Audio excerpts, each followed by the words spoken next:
Good morning, Millennial Morticians. Happy Wednesday morning. I hope you all were able to enjoy the solar eclipse from wherever you were in the United States and that you had a good view of it. You got to see it and enjoy it with your family. I happened to be in the Dallas, Texas area over the weekend, and I heard that it wasn't supposed to happen again in Texas for another 20 some years. So it was great to be there, great time connecting with people, and I really enjoyed myself in Texas. Definitely have to go back because everything truly is bigger in Texas. I have such a powerful and dynamic episode for you this week. I want to talk about a very important topic that really sometimes I feel gets swept under the rug, undermined, and just not addressed in the proper way. The title for today's episode is called The Maker's Mold.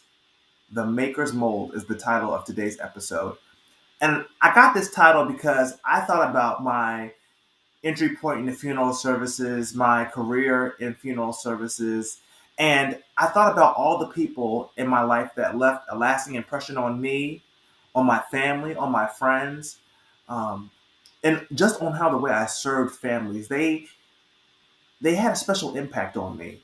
It left a mold, it left an impression behind of how to accurately do funeral services and how to also accurately have a life outside of funeral services because funeral services has effects on you, whether you like to admit it or whether you don't. The maker's mold is what I call the defining point of what makes the difference between a good mortician and a great mortician. Someone that's just in the business for financial gain, and someone that finds a deeper rooted connection in this industry, in this business. Someone that's in this because their heart is in this and serving the people and about being for the people, not just the advocate for them, but also educating the general public on what funeral services really is. Over my time in funeral service, I've had the opportunity to be molded by several local funeral homes in my area that have all had lasting impressions on me. The maker's mold is important because some of my teachers over time have or soon are getting ready to retire and leave the industry altogether. They've been in the business 20 plus years, 40 plus years. I've had the incredible honor of working for two of the best funeral homes in Virginia, and both of them left lasting impressions on me. Both were family-owned establishments. Both had deep ties in the community that I was living in, and both of them really stood out on the definition of what it meant to be a funeral director, a mortician. Um, they had an impression about them. They had that umph about them when they walked in the room. Families could identify them. You know, they felt comfortable being in that funeral home, being in that place with those people. And I find it so important, and I find this topic so important to me because, yes, the interest of young people joining funeral services is very stagnant over the past few years, not because people don't want to get in the industry. It's just after they see the work that you have to put into it, it scares them, number one.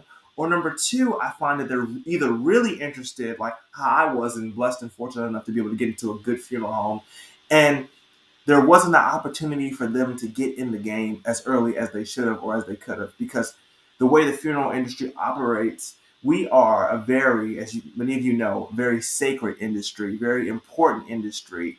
And there's some things that you can't ever talk about, you can't ever share. It's just the sacredness of what we do. It's a secret value took that you didn't know you were going to take. And so, in doing so, it creates an environment where only the people that are most serious, most devoted to the industry really get to lock in. And so, as I delve into my experience with this, hopefully I can educate some of you. Hopefully, I can reignite a flame in some of you to show that what you're doing actually has an impact. You're actually changing lives. You're actually making a difference, whether you know it or you don't. And both of my mentors, I have to say, they left a real impression on me, and I'll tell you why. Both of them were nearing getting closer to their retirements. Both of them happened to be, or funeral home expansion, wanting to open more locations. And just the impact on the business had on them, you could tell they were just tired. Now, it's okay to be tired, but they didn't lose that impact. They didn't lose that drive. They still wanted to be in this. They still wanted to do this, but they were just ready to retire. And luckily, I came in at a time where I was fortunate enough to be able to pick up on those skills, on those relationships, on those dynamics, learning about the business of funeral homes, because a lot of people do forget sometimes, a lot of families that we serve, they really don't understand because we're so good at making what we do look so flawless that this is a business. And there's not a lot of people out there for millennials who are really trying to teach young people the funeral business, either because they don't think they want to learn it or they just don't want to commit to putting in that kind of time if somebody really isn't interested, which is really understandable because you want somebody to be in the funeral industry that's serious about this industry, serious about this business. I mean, what you're doing for someone literally is a forever moment. And you only have one time to, what I've learned over time, get it right and get it perfect.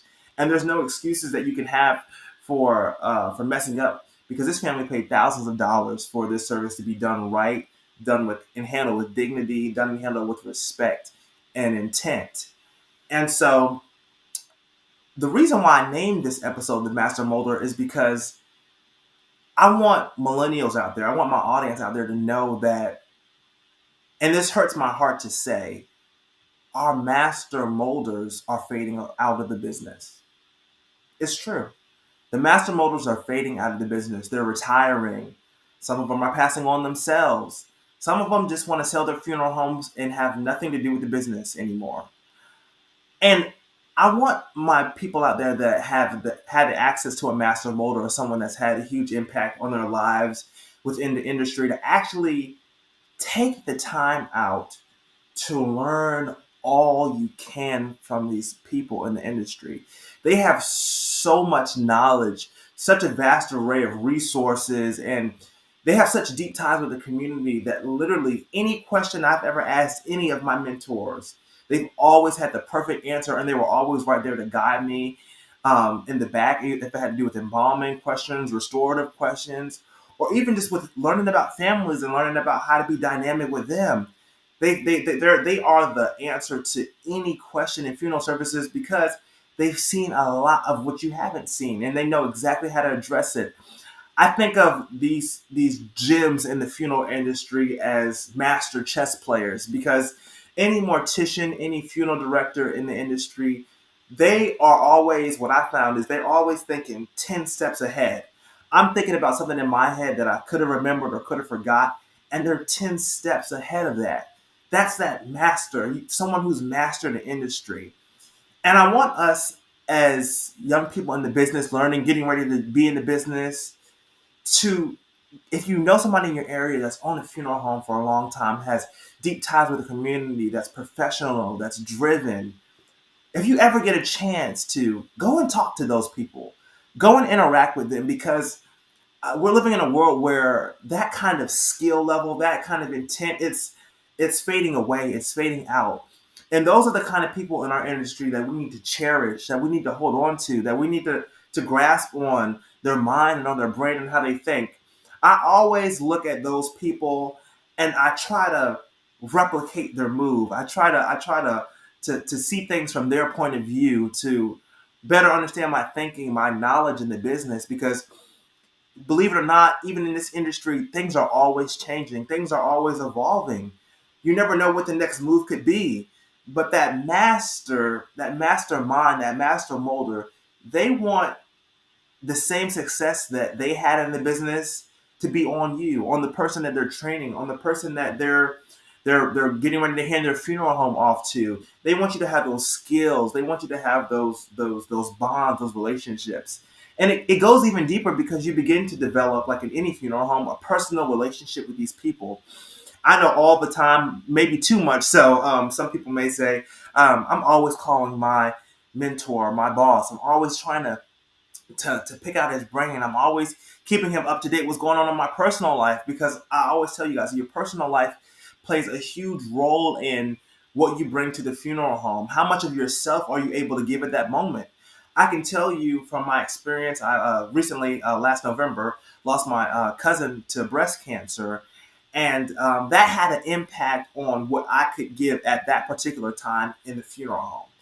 Um, a lot of times in the funeral industry, we oftentimes sweep our own grief under the rug, and it's important that you recognize when it's time for you to kind of just step back a little bit in the funeral home, regroup yourself, regroup your emotions, give yourself time to heal, and then you get back in the game, ready to go, active in the funeral home, because it's it's not about you. It's not about you. That's one thing I've learned about funeral home. It's about the families. It's about the people you're serving. I mean, this is the worst thing anyone could experience, and you're that middle ground between what's going on out there and then what's going on in the funeral home. You should be your funeral home should be a place of peace for people to find comfort in, for people to be able to say that funeral home in my worst time, they're reliable, they're trustworthy, and most importantly, they're going to get the job done. So I'm encouraging everyone out there in our industry, get in contact, send pictures of your master molder, repost them, thank them for allowing you to be a part of their dream. I mean, I always tell people there's always someone out there that had a similar story to you, or a similar upbringing to you, or similar upcoming to you. You never know people's dynamic stories until you really got to talk to them and just sit down and just say, what got you into this? What try to pick their brains of information that could be valuable to you in your career. There's stuff that I've learned that I will never forget ever. It's just been that much of a blessing to me. It's really changed the way I think about who I am personally and what I do. What do I bring to the table, and what can I continue to bring to the table? That's what separates the good morticians from the greats. That you're able to have an open heart and an open mind to all different types of people from all different types of backgrounds, just trying to see what can I do to make myself different from the competition. It's not really about products. Yeah, products play a huge part in your funeral home, but it's about relationships. Relationships top everything. Because I'm going to remember the funeral home that treated me the best over the one that had, maybe they had a few more caskets to choose from or a few more urns to choose from, but did they really treat me and make me feel special? So this month, I want you to take the time out, reach in, call maybe the funeral home director or the funeral home owner you were talking to, the embalmer. Maybe they're already retired or they're getting ready to retire. Pick up the phone and call those people, because the knowledge that they have is priceless. It really is priceless, and I want us to be able to capitalize on those people who have made impacts in our lives. I know this episode's a little different, but I wanted to really reach out and pull on your heart to say that we need to uplift these people who have made such a big contribution to our industry. A lot of people don't realize that how much of their personal lives they've sacrificed just to be a part of this industry, just to do what they're doing, just to make the impact that they've been making. Well, Millennial Morticians, I try not to keep you all too long. Be in tune for these next few weeks. I have some incredible guests that I've been finding who have been making outstanding changes to the industry through products, through relationship building, through counseling, just through different innovations within the industry, technology being the main factor. So please be prepared to join me next Wednesday. I hope you all have a great week. Stay positive, stay engaged, and remember that this is the podcast that engraves. Hope to see you guys again next week.